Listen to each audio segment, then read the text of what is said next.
Can we please welcome in Canada's foremost NFL expert, Jim Lang? That's my term for him, not his, but I don't think you mind. How you? It fits, Jim. It fits. I like it. How about you? I like it too. Yesterday, I was a rugby sevens expert, loving the women's rugby sevens, Canada's win over Australia. And I was just in awe of the New Zealand team who won the gold medal. That was incredible sports. I love my football, but if you've never get a chance to see rugby sevens, it's fantastic at the Olympic level. Wasn't that your signature tagline on Sportsnet? Loving it. Isn't that what you? That was loving your thing? it. Yes, it was. Yes. Yes, yeah, that's what I thought. Well, and you also have the hot takes. Look, we got you here for a lot of NFL stuff. And the beautiful thing about the NFL, they got a 24-hour network dedicated to the NFL. You never run out of things to talk about with the NFL. But I saw what you said on Facebook last week, that the women's soccer scandal for Canada was the biggest Olympic scandal in Canadian history. And I disagreed immediately. I said, I still think Ben Johnson's was bigger. They haven't had a medal taken away. Agree or disagree? Do you still think Bev Priestman, this scandal is the biggest ever? Well, according to the investigative reporting of Rick Westhead from TSN this morning, this did not just happen out of the blue. That this had been going on for years. He has details of an email that Bev Priestman sent within the inner workings of Canada Soccer and the women's national team, alluding to the fact that the men have been doing this for years, the men's team. So this is, I think I just read something that they've actually hired a law firm from Toronto to do a full like a forensic investigative report. Like, how far back does this go? How long has the men's and women's national team been doing something like this? And I think the shocking thing about it is when they won the gold medal in Tokyo, they were among the most beloved, the darlings of the Olympic world. And probably the story of that Summer Olympics for Canadians was the gold medal. And unfortunately for the players, you can't help but cast a pall over it, that there's a bit of a dark cloud hanging over that championship, that gold medal. Take it away or not take it away, people are always going to think, but did they cheat? Did they do it fairly? Now, they may have done it completely fairly, but until we get to the bottom of everything, until we find out exactly what's going on, it's hard to not get by it. You saw the emotion of the Canadian women when they beat France, sobbing, talking to reporters afterwards. It's so unfair of the athletes, but for the coaches and the managers and the administrative to do this, to think they needed to do this and saying, well, everyone else is doing it to get the edge. And all the strides we've made for soccer in this country, I still think it's a scandal. I think it is, and we've not heard the last of it. And the funny thing for Ben Johnson, it was just one guy. This is two teams that they're talking about now. I know, but were you not watching in 1988? I know you were. You literally finished the race, and they're like, come here, sir. And they literally almost snatched it right off his neck. This here, I hate that they punish the players. Yeah, nail her to the wall. But I hate that they punish the players. And I agree. And the players are, how they've won the two games with all of this going on is just a testament to their mental toughness. You can say what you want about, certain athletes. I'd like to see anyone else in that situation with that kind of pressure, knowing you had 6 points stripped away from you and you had to, if you think of all the odds going against them, to think that they still have a chance to advance to the next round is an incredible tribute to the athletes, to the young women going out there representing Canada. But history has shown that so many of the elite sprinters of the late 80s, early 90s were all tainted with some sort of PED. We have seen and read and heard all the stories since then. And that's what I think in hindsight. Yeah, Ben Johnson got caught, lost his gold medal, but was he the only one doing something like that at that time in track and field? Come on. No, he wasn't. And we've seen all the different people who got for PEDs in track and field at the high level. And of course, all of them say, I didn't know I took it. It was an accident. But, it happens. Well, fun debate. Kind of smacks of the NFL a little bit, doesn't it? It's certainly been brought up by everybody. So I'm going to switch over to that. With Canada's foremost NFL expert, Jim Clubber Lang. I got a lot of points here that's going to take us through our 40 minutes. Some exciting, some not so exciting, but people are going goo-goo gaga about the rules and the kickoffs. I don't get as big into that, but I'm sure you are probably one of the guys that does. So my first one is this. The NFL will have a new look this year when it comes to kickoffs. Owners voted this spring to overhaul the kickoff, hoping to revive a play that had little action last season after most kicks resulted in no returns. Owners also approved other rule changes, including banning the use of the swivel hip drop tackle that had led to several injuries. The new rules get their chance to be used Thursday night in the exhibition opener between Houston and Chicago in the annual Hall of Fame game. It's just the XFL kickoff rule, basically. But now, and then for onside kicks, you need to tell the other team and the officials you're going to do it. So it's going to be a big change, Jim. I wonder if people forgot about this. I don't mind all the other rules except for the onside kick rule. And that you're telling teams, to tell the other team you're doing the onside kick. And I still have vivid memories of the Pittsburgh Steelers, and Bill Cowher was the coach, with the onside kick. He told the officials at the start of the second half of the Cowboys, when they were doing the Super Bowl, I believe it was in Arizona, and caught the Cowboys like snapping. They didn't expect it at all, and that changed the momentum of the game. Now, the Cowboys go on to win the game, but the Steelers made a game of it. And Neil O'Donnell, if he doesn't throw 3 interceptions, maybe it's even a closer game. I think that's a tool that for coaches who harp on special teams, that they've done all the pre-scouting, and say by week 9, week 10, they're like, hey, we're playing such and such a team. When it's the third quarter or it's the fourth quarter, they can get kind of lazy in the kick coverage. We're going to try an onside kick. And so it feels like you're taking that away from the coaches, and really to hey, we're doing an onside kick now. Why even bother? If you're doing something like that, a lot of these onside kicks are disguised in such a way that it doesn't look like it. That's why they do it, to surprise the other team to gain possession. So I'm not so crazy about that rule. We'll see how that plays out. Now, the swivel hip tackle, that's quite interesting. A hip injury for an athlete, as you know, Rod, can be very serious. And that was one of the things where defensive backs who felt they were undersized, going against a lot of big, strong tight ends. Now, the average tight end is, look at Travis Kelce, how big he is to the average DB. They thought, great, it's almost like a judo type move, the hip swivel tackle, and you slam them down, you make the tackle, and it's less stressful on the tackler, but it can result in some injuries. So this is just a case of the NFL trying to protect players. That's one thing they've done quite a bit of, whether it's how often you're allowed to practice with pads in training camp, or headshots and knee shots, and this is another one of them. But the question is, with this rule now, is how defensive backs cover big receivers and big tight ends, that they've taken this tool away from them to make those plays. And so in fantasy football, I might be going heavy on tight ends, because it could be racking up big points and big yardage early in the season, while teams and defensive teams figure out how to combat that. I'll let you have a sip of water and step back a second before we plow back into more NFL stuff. But I had Jersey Jim Behringer on us with us last hour from NHL Full Press, and I brought up the Mount Rushmore of broadcasters in the USA and Canada. Reason being, I'm on a Dan Patrick kick now. I like listening to everybody, but every morning on my walk, I listen to Dan. He's so good. And I'm like, this guy's got to be on the Mount Rushmore broadcasters, right? So I was thinking, for America, who would it be? This is national broadcasters, and not just play-by-play guys. Some of our U.S. viewers have chimed in and said, well, that's opens the field up a lot bigger. I'm like, yeah, it does.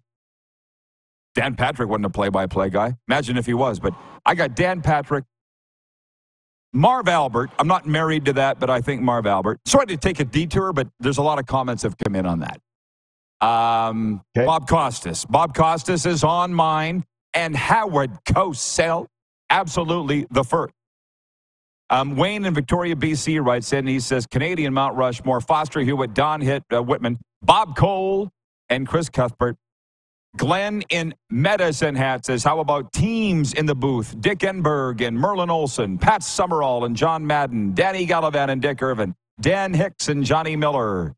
And Carlos, watching in Indianapolis, says John Madden can go on there for color commentators. Yes, but he's not a broadcaster, and even John Madden would tell you he's not a broadcaster. The football guys think they're football guys, and the broadcasters think they're broadcasters. Let's not get it twisted. Or do whatever you want, but...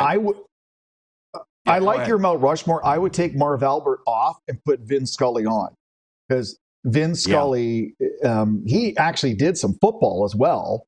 And but he for CBS radio in the 70s and 80s, but his longevity to be the voice of the Dodgers and work alone in the booth and do a simulcast on radio and TV where the people watching on TV didn't think they were listening to a radio show and the people on radio didn't think they were listening to a TV simulcast. And to do it for 5 decades will never be matched as far as I'm concerned, Rod. Vin Scully, what he did as a broadcaster, as a storyteller, to make you compelled to watch it on TV and listen on the radio and be equally entertained is one of the most difficult things in broadcasting. And he did it for 5 decades. So for me, Vin Scully has to be on there. Okay. I got you. Like I say, I'm not married to this. I'm just throwing it out there, and it's a fun debate. And I will say this. I had a rental car in Los Angeles. It was about 2010. Vin was still calling the games. And I dialed up, I think it was 790 KCLA, the home radio broadcast of the LA Dodgers. That was just gold coming out of my radio in the rental car. To listen to Vin on the, the AM band where it originated, man. It doesn't get better than that. And Rod, it was never about him. The broadcast was the Dodgers, and they're playing the Cubs, and they're in Chavez Ravine, and it's the 5th inning, and he's telling a story about Sandy Koufax and Rick Monday, and you could almost smell the hot dogs in the stands while you're driving around. That's like how he did that for so long is incredible to me. Like it's just, and made it he's just on a next level. Yeah. Okay, I'll get back on point here, but I will. I was in Dodger Town in Vero Beach, Florida, where the Dodgers held their spring training. The Riders had a free agent camp there. And in the front office, the Dodgers have many years ago abandoned it, but they left everything behind. And there was a big oil painting of Vin Scully in the lobby of Dodger Town. Not Lasorda, not Kurt Gibson, not Kovacs. Vin Scully. It tells you what he means to the organization. Okay, I'll get to the other comments from the viewers in a second. Back on point, and I appreciate everybody chiming in with theirs. Chicago Bears quarterback Caleb Williams will not make his NFL preseason debut in Thursday night's Hall of Fame game against the Houston Texans. Bears coach Matt Eberflus said Tuesday the number 1 pick of the NFL draft from Southern California, along with all Bears starters, will sit out the first game. Eberflus said he doesn't need to see starters to play in an extra preseason game, considering they have 3 others, plus a practice session at Hallows Hall against Cincy on August 15th. Does that take a little chutzpah away from the Hall of Fame game, do you think, or no? Yeah? And I mean, the only reason I watch it really is to see the Hall of Fame inductees do interviews during the game. Basically, it's a cannon fodder game. It's the fringe players, the depth players. These are the players that basically have been in camp just to keep the veterans fresh. So week 1 of the preseason official to kick off on Thursday, August 8th. That's when you start seeing players really start to do some work on the field. And, the preseason's getting shorter and shorter in the NFL because they realize it's a waste of time. I mean, the Jets have already kind of hinted that Aaron Rodgers won't play any snaps in preseason games. It's just going to be practices and scrimmages that he feels like he feels he doesn't need it. It's why risk the injury after bouncing back from that Achilles injury. So this is sort of the way it's going in the NFL. They're trying to get through the preseason, get through training camp as unscathed as possible if you can, because injuries will happen in football, like non-contact injuries. And that's part of the game and part of sports, unfortunately. And that's why they're I mean, at the end of the season, remember last year how many key players, star players were on the injured list. And that's the goal, I think, of all teams and in all the head office of the NFL is to get the star players on the field on much as possible on a weekly basis, because that's how they sell the game.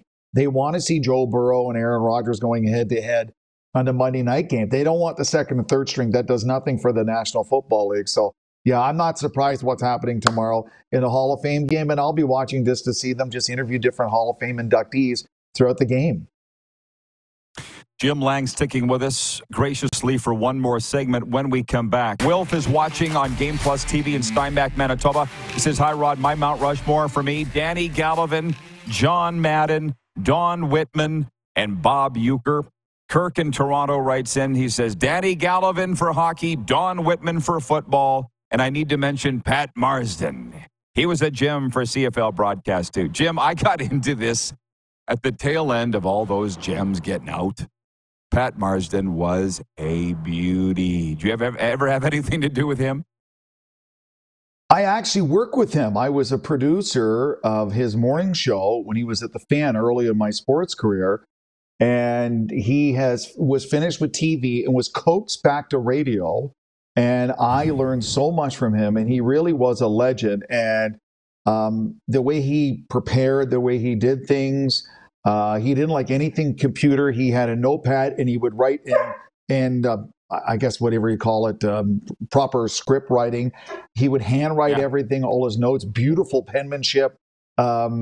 He looked every day like he was going to the booth at the CTV call for the half of the Grey Cup before they flipped to the CBC. Just an absolutely wonderful guy, larger than life, and a real legend of broadcasting in this country. And he is, to me, I know they talk about builders. He was a builder for the CFL, for what he did for the CFL and as a broadcaster in the 60s, 70s, and 80s, much like Don Cherry was for the NHL in the 80s, 90s, and 2000s, because of their impact. And they spread the game to so many people who maybe otherwise wouldn't have watched it. So Pat Marsden was a true original, a Canadian broadcasting legend. I love it, Jim. Before we delve back into the NFL stuff, this is NFL related. Today, Oakville's Nathan Rourke is working out with the Atlanta Falcons. Let's say he accepts an offer to stay on the practice roster. That'll be his fourth team in the NFL without ever having taken, I don't think, a regular season snap. We all kind of think he'll end up on the CFL eventually. How much you following that story? What are your thoughts? I am following it. And think about the Falcons' depth chart. So they'll sign Nathan Rourke. Just assume they do. They go from third string to fourth string. Taylor Heineke, Michael Penix Jr., and Kirk Cousins. So where do you think Nathan Rourke fits in that depth chart? Who's he going to take reps from? He's going to be there for one reason only, is to work with the scout team and give the big guns rest in camp, because they're getting into the heat. I mean, I have been to the Atlanta Falcons practice facility in Flowery Branch, Georgia, and it's unspeakably hot and humid. And after about 45 minutes to an hour, most of the players and quarterbacks are barely standing. It's so hot and humid, and he's there to spell off the quarterbacks. It would be nothing else. The last preseason game is on August 25th, and it's a perfect opportunity for Atlanta. They know they just signed him to the practice roster. He's insurance in case someone gets hurt in the preseason.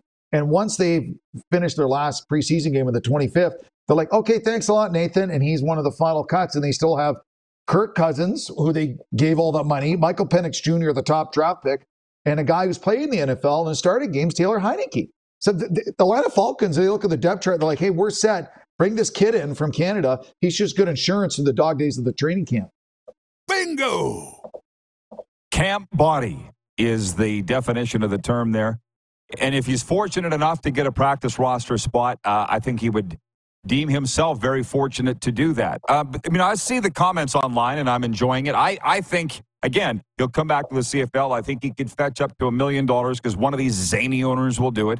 That's always been their MO, Jim. But somebody said, some fans says, he hasn't played in 2 years. He's not worth it. He's been getting the best, most exceptional coaching, taking reps every single day in New England, Jacksonville, and New York. Don't say he hasn't played for 2 years. He's coming back better than he's ever been in terms of talent and experience. And I like to think that he, from all impression I get, he's bright enough and smart enough that he would try to learn something from every coach and other quarterback he worked with at all those other teams. Because all those other teams would have a different way of doing things that he'd be able to learn from and make him a better athlete and a better quarterback. So I agree that he's not at home just working out in the backyard. He's in an NFL training facility, in the meetings, looking at the video they look at, learning playbooks, and who knows? I tend to agree with you, Rod. By the end of August, he'll be back in the CFL. Who he signs with, how much money, who knows? But just think about it, whoever gets them, the knowledge and experience he's gained throughout this is going to make the team that gets him even better, as far as I'm concerned. Exactly. Now, you fancy yourself a Raiders fan, so I'm wondering your thoughts on this. John Gruden, not so much anymore. Are you moving off that? No, I'm just, you get beaten enough, you're just like, okay, yeah, I guess I'm a fan. Okay. John Gruden. He follows the Vegas Raiders, everybody. John Gruden is asking the entire Nevada Supreme Court to reconsider a decision to throw out his lawsuit he filed against the NFL over emails leaked to the media before he was forced to resign as coach of the Las Vegas Raiders in 2021. An NFL spokesman declined to comment, and attorneys for Gruden and the NFL didn't respond to email messages about Monday's court filing. It was the latest development in Gruden's lawsuit, alleging that Commissioner Roger Goodell and the league forced Gruden to resign from the Raiders by leaking emails containing racist, sexist, and homophobic comments that Gruden sent when he was an on-air game analyst at TSN about Goodell and others in the NFL. Before you say anything, we did a poll on our Instagram. Do you miss John Gruden in the NFL? Over 75% said yes. But I think Roger Goodell voted no. He don't like John Gruden. Are we ever going to see John Gruden again, do you think? I don't think so. Now, think about this. Say he wins in court. That's fine. And say John Gruden says, well, I guess, you could work in the NFL if you wanted to. But I think because of the baggage, because of what went on, because of the allegations, I'm not sure a team was going to take the chance. There's so many good young coaches out there, so many other options that would probably be their first, second, and third choice before they go to John Gruden. Now, there may be someone that eventually goes, yeah, John Gruden's the answer to my problems. But you think about when he had his heyday, it was in the late 90s, early mid-2000s. Well, that's 15, 20 years ago. Because he was in the broadcast booth for a long time before he went back. And the league has changed and players has changed and how you practice and camp and everything about it has changed. And you can't always go back to coaching after you've been in the broadcast booth for as long as he has. Some can. But, I mean, after everything that went on, Rod, I find it hard to believe that a team would be willing to take the hit in public relations and media that would come the way of hiring John Gruden. Because you have to weigh that. Is it even worth it?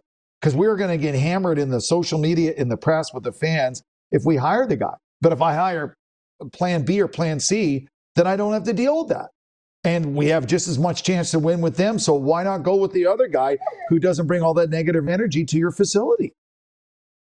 That certainly seems to be the way that it's looked at now. So I'm glad I asked, and I'm with you. Now that you say that, it makes sense. Now, here's another one. When you turn on Dan Patrick, you know you're going to get these things: college football, NBA, and right now, for sure, the Olympics. And that's what he's talking about. But he brought up on the college football front, if you believe this, are you following what's going on? The NCAA, Jim, still investigating Michigan for when Jim Harbaugh was there and the allegations of spying, for which he was suspended last year, you remember. And he ended up going to the Chargers, take over LA, and he's like, see, they're still investigating the team and talking about punishing them by not allowing them in the college football playoff. He's gone. Yeah, he's gone, but I know of the spying. My guess is the way the NCAA thinks is there are the athletic director and the school administrators and people above Harbaugh knew something. So unless that's why they're doing it, because maybe they have information we don't, Rod, and that's their way of saying, Harbaugh wasn't the only person involved, if you know what I mean. So they're looking at trying to punish the other people or people still there with the Wolverines football program. Take away the playoffs or not, it's still one of the, if not arguably the biggest money-making NCAA football team in America. In the stadium, they have 105,000 every game, right, at the big house, and then merchandise. You can't go anywhere without seeing Michigan Wolverine merchandise somewhere. So you could take the playoff game away from them, but it's not really going to change the love affair that a lot of people in North America, including a lot of Canadians, have for Michigan Wolverine football. You're good. And that's why I have to realize sports is such a fantasy land compared to real life, because I do so much work in recovery, mediation, all that stuff. A lot of times it's, if you go and get help or if you just leave, we'll forget everything. Just go. But in sports, no. They get a long memory. Somebody needs to pay, right? We need to be public about this. It's so different than real life. Anyways, my last point. The NFL is moving closer to replacing the chain gang with new technology to measure line to gain. NFL executive Gary Brantley told the Associated Press the league will test Sony's Hawkeye technology during some preseason games. The system wouldn't be ready for full implementation until next season, though it could happen sooner. Sony, which was named the NFL's official technology partner today, has expanded its sports tech through Hawkeye innovations to support officiating and the development of on-field and sideline technologies, including a new coach's sideline headset that will debut in 2025. In retrospect, can we believe that it's 2025 and we're still using really the naked eye officials to spot first downs? And I'm with you, Rod. It is kind of weird considering all the other technology that is employed in the NFL. Like, I'm in the stadium with the teams in the broadcast. Now, here's my only concern. It's great that they're testing this in August when the weather is so nice. I want them to test it from about U.S. Thanksgiving and in November into January. Sideways rain in Tampa, blizzard conditions in Green Bay. Does it work in high wind and crazy weather? In Denver, they'll go from sunny at halftime, and by the third quarter, there's 15 centimeters of snow. That happens up in Denver. So I think the NFL, if they're smart, do the most of the testing, and Sony is smart, do it in horrible weather. Because if it works in really nasty weather, high winds, rain, snow, all that kind of stuff, then it should work in good weather. And I don't see why they wouldn't have the chains as a backup anyways. You could still have the chains going up and down the field. So if something happens to the technology, you have a way to mark down a distance. But they have everything else they've sort of figured out technology-wise. It's surprising they haven't gone to that. But my concern is testing it. It doesn't matter if you test it in August. You need to test it in November and December. Fair. But I will say this. I wonder what your thoughts are. I don't know how much CFL football you're watching now, but there was a lot. Every week there's talk about the command center botching calls. So I'll say this, Jim, as long as there is a human element, because humans aren't perfect, officiating will not be perfect. What do you think? Well, that's true. I mean, you've seen it in the NHL with the war room, right? When they make calls and you're watching, wait a sec, they made that call and they went to, the Bay Street headquarters in Toronto. We've been watching in the Olympics sometimes, even during the rugby sevens, they're like, the ref goes, I'm not sure about that, looks at the Jumbotron, and they're like, wait a second, what is he seeing? And that is at the end of the day, you nail it, that's the problem. The human being, the official, looking at the video, interpreting it, 9 other people could look at it differently and say a different thing. And you can't take that away. That's just the reality of it. So I agree. And all leagues are dealing with this issue that, okay, the ref on the field can't make the call. Let's go to the head official in the booth upstairs or in the war rooms, the NHL calls it in Toronto. But then that doesn't necessarily mean they're going to make the right call. So then the refs, hey, it's out of my hands. I went to the video official. That's what they said. Game on. Don't yell at me. I know. Oh, my gosh. Well, it's ruining games, right? I mean, I think baseball got it right with the pitch clock this year. They really did. As a matter of fact, they might have shortened the games too much. But I don't think I told you that I'm broadcasting minor league baseball out here in Western Canadian this year, Western Canada. It's called the Western Canadian Baseball League. It's an NCAA collegiate league, Jim. No video replay. No big screens in the scoreboard in most parks. Is it ever nice? Nobody bitches with the umps. You made the call? Like, I've been calling games all year. We're heading to the playoffs in a week. Nobody bitches. It's about sportsmanship. It's about the way that it used to be, man. Can you imagine? It still exists. Well, pick the sport.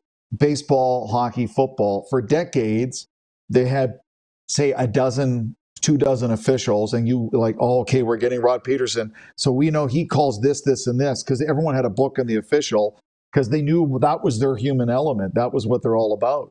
And the history of sports in the last 100+ years, you could do a 3-hour ESPN 30 for 30 on blown calls at every level of sports, amateur and professional, Olympics. That's because of the human element. I mean, there's even one of the most famous black and white baseball videos of all time is Jackie Robinson stealing home when Yogi Berra is the catcher, and Yogi Berra going crazy because he's convinced he made the tag. And that's one of the most famous, blown calls. Was he out? Was he safe of all time? So every year, every decade, every whatever, there's that. That was the call. I don't know if we can ever get away with it. Even with all the technology in the world, Rod, there's always going to be those issues in sports. I know, but the fans sure love to talk about it. Jim, thanks for spending so much time with us. Enjoy the rest of the Olympics and this NFL preseason. Let's do it again soon.